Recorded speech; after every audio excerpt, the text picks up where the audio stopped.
Welcome back to Yahoo Finance's and Decrypt special presentation of Crypto Goes Mainstream. I'm Zack Guzman here, joined now by a guest that has been in the crypto space for quite some time. That would be the CEO and founder of blockchain.com, Peter Smith. And Peter, excited to chat with you today because, you've operated in this space for a bit. Not a lot of people have been around or can say that their companies been around in crypto for a decade, but that is what blockchain.com celebrated earlier this year. And I guess we'll start with kind of how you've built the business to do multiple different things. I think a lot of people know you as the original kind of blockchain explorer, and that's how you guys got your start, but added a lot more over the years since. Talk to me about how you've navigated that and what you've seen over those years in terms of what customers are looking for. Yeah, so I think we've always kind of viewed our role to make it easier to use Bitcoin and then later, all the cryptocurrencies that came after Bitcoin. And, it started early on by building data products that made it easy for people to figure out what was going on in crypto. Like, what is it? When did a transaction happen? How many transactions happened yesterday? A pretty simple product, but really useful. And we went from there to building consumer products. And in the last 2.5 years, we've built a lot of institutional product as institutions have moved into the market. And so today it's a big business. It spans consumer and institutional and, asset management, but really just has this very simple idea at the heart of it, which is, what do customers need to be involved in the cryptocurrency market? And that's been a vision that's kept us going for, like you said, 10 years now, which kind of makes me a grandpa at this point. A grandpa in crypto, there's not a lot of them. I don't know if 10 years really classifies as a grandpa, but we'll let that one, we'll go with that. One crypto year is like five regular years. It's like 50 years now. Great grandpa, really. After this year, great grandpa maybe. But when we look at what you've been able to do over that, you guys announced that you hit $1.5 billion in terms of revenue year to date. And as I said, you do a lot of different things. So I guess in terms of where you've seen the most growth in what you've now rolled out, what are you seeing there? Look, I think the consumer business has grown really rapidly this year. So that's been great. The thing about that business is it's huge, right? There are tens of millions of people all over the world using those products. And so, every additional million you add is just smaller, right? Because you're growing off a really big baseline. So in an aggregate basis, consumers definitely growing the most. On a percentage basis, institutional has definitely been the fastest growing business that we've ever built. And obviously coming off a lower baseline because it's much younger than the consumer business. But today it accounts for about 50% of all of our revenue as a group. And that business has just really grown incredibly quickly, about 50% month over month, which is really, quite phenomenal if you think about it.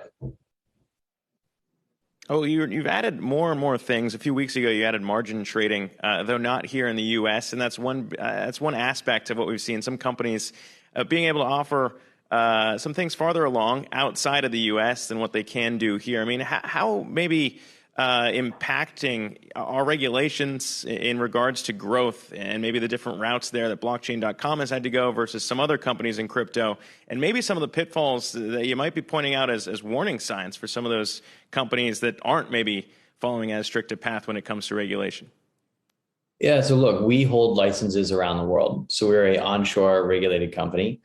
As Sam was talking in your last interview, I caught the end of it about the volume in the offshore markets. In the long term, I think almost all of the legitimate volume in the crypto space will be onshore. And we're here to build a business that's here in 2030. And so from day one, we've built onshore. Takes longer. It takes longer for Coinbase or us to roll out a new asset or a new feature than some other companies. And we have to be, probably more limited in what products we roll out in some jurisdictions that have stricter rules for the cryptocurrency markets. But I think in the long term, it's how you protect customers. It's also how you work with the regulator and cooperate by being, in good faith with them. And so we're very committed to that onshore path. It results in a lot of trade-offs. We can't just go out and add Shiba tomorrow or put 100x leverage on. But I think at the end of the day, it kind of depends on what you're here for. Are you here to extract as much value from the crypto market over the next 3 years? Or are you here to build a business that's here in 2030, that's here in 2050? Are you on a 5-year vision or a 50-year vision? And for me personally, I wanted to be here for a 50-year vision. Yeah. I mean, I guess that is kind of a key piece of it, right? We were talking earlier with Robinhood here at the event about their kind of path forward and really tapping into some of those that clearly a lot of retail investors want to trade. And you mentioned Shiba. I wonder kind of what you look like or what you look at there in terms of the trade-offs between some potential risks, whether it be security, regulatory, and also the upside to kind of bring more people to the platform.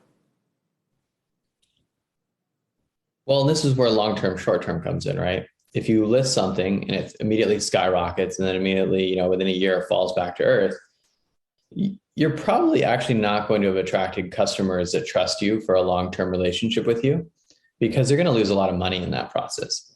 It's the same reason that, offshore platforms that offer a lot of leverage or very leverage or perpetual driven spend a ton of money on marketing. It's that they're churning customers. Customers come in, they take risk on a lot of high risk assets and then, or pairs and products, and then they get wiped out. And so you're constantly having to acquire new customers to replace the ones that you just killed. That's not how our business works. Our business is predicated around the idea that we want to be your, trusted partner in the cryptocurrency space for the next 30, 40, 50 years. And so we're here to offer products that generate value for customers in the long term, even if that's at the expense of short-term revenue or short-term growth. And at the end of the day, I think we've done okay on growth in terms of revenue and top line numbers. We've got 30 something million customers around the world and doing about 1 in every 3 Bitcoin transactions today. When you look at maybe where things head next year, obviously 2021 has been a banner year for a lot of crypto investors. It's been hard to lose money if you've held anything basically this year. When you look ahead to next year and kind of the interest now shifting from maybe retail excitement over to institutional, we were just talking earlier in the program about that and how important it is for some of the price action. I mean, what do you see shaping up there as institutions look past maybe just Bitcoin into some of these other projects? Yeah, we're already having institutions look past even Ethereum. So we're seeing volume and flow that's outside Ethereum and Bitcoin in our institutional business today, which is really kind of interesting, and it happened a lot faster than we thought it would. That is going to impact prices. I think you're right. It's very hard to have lost money in crypto over the last year. Some people have managed to do it, but it's quite hard. And so we're going to get into a harder, more competitive environment, I think, over the next year. And that's actually going to be net good for the market because it's going to start separating the good from the bad. Right now, everything's trading very correlated. So you have just excitement in the space and that's trading up. There might be slight divergences between this asset and that asset on any given day, but everything is generally trading up. I think next year you're going to start to see, the market really kind of narrow in on what projects are really delivering, what projects are really growing from an actual usage perspective rather than just an investment perspective. What's just a momentum machine and what's real value that has real technical value. And I think that's the evolution in the market you're going to see next year is sort of a breakup in the correlation of this asset class. And we've seen a bit of that bifurcation, I guess, this year too, amongst some correlations breaking down. Some days you'll have Bitcoin down, and a lot of these other projects, if they have good things to talk about, still enjoy some gains. But when we look at, I guess, some of the risks, it sounds like, I'm not sure if I completely agree on you being the granddad of crypto, but when we look into maybe you taking a more cautious approach than what some others might be, I mean, when you look at the risks now in 2022, a lot of people talking about some of those potentially, bringing down not just the bull market, but I guess raising new questions about if the crypto space, maybe particularly in the centralized lending space, could be repeating a lot of the same mistakes that banks made in past cycles when you shifted from a bull market to a pretty big collapse. I mean, what's raising your flags now when you look at some of the systemic risks in crypto? Look, I tell people all the time that you don't really know what a crypto company is made of until they go through 3 cycles, preferably one down, one up, and one down. It's really easy to do well when the market's pounding upward. It's hard when the market's pounded upward and then pounds down. That's the real moment, the real test. And there's very few companies in crypto today that are at scale that have ever been through that before. Coinbase has been through it. Kraken's been through it. We've been through it. But outside of that, it's very few that have. And so I think we're going to see that.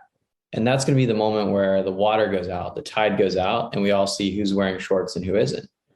And I think the challenge with the lending markets in regards to that specifically is that some of these companies have reached a size in the lending book that's really scale. It has enough scale to hurt the overall crypto market, but they haven't been through that moment of truth from a do our risk management frameworks work perspective. And so that's what I worry about the most is there's no way of knowing, have they stress tested? Are they running sophisticated simulations? Are they monitoring ALM appropriately? We just don't know. And so we're going to have to wait and find out. But if there's one thing that being for a long time has taught me, it's like this market goes up and this market goes down. Yeah, well, I guess what's the solution to prevent against that? I mean, is it more transparency? That's why I think a lot of people still are leaning hard into DeFi and what that offers over some of these central lending platforms. I mean, as you see it, maybe the answer is what a lot of people have feared before, more regulation. I mean, what is the answer there to prevent something like that? If regulation was the answer, you wouldn't have seen banks fail, in the GFC. They were very regulated. I think at the end of the day, the free market corrects for this. The market rewards companies that are run well, and the market punishes companies that are run poorly. DeFi protocols, though, struggle with the same risk. Like you've seen DeFi protocols blow out when the market moves very hard. And most of the DeFi protocols are new as well. We don't know what, first order and second order impacts we're going to have when the market retraces seriously on some of these lending protocols in DeFi either. They are open and transparent, but a lot of them really lack the research and modeling that you would expect to see in a sophisticated credit product. Yeah, and as you said, a lot of them not necessarily have gone through the same 3 up and down cycles that you're looking to see what some of these projects or companies can weather. But Peter Smith, the founder of blockchain.com, arguably crypto grandpa. We'll see if our viewers agree with that, but appreciate you joining us here on Crypto Goes Mainstream. Thanks again for the time.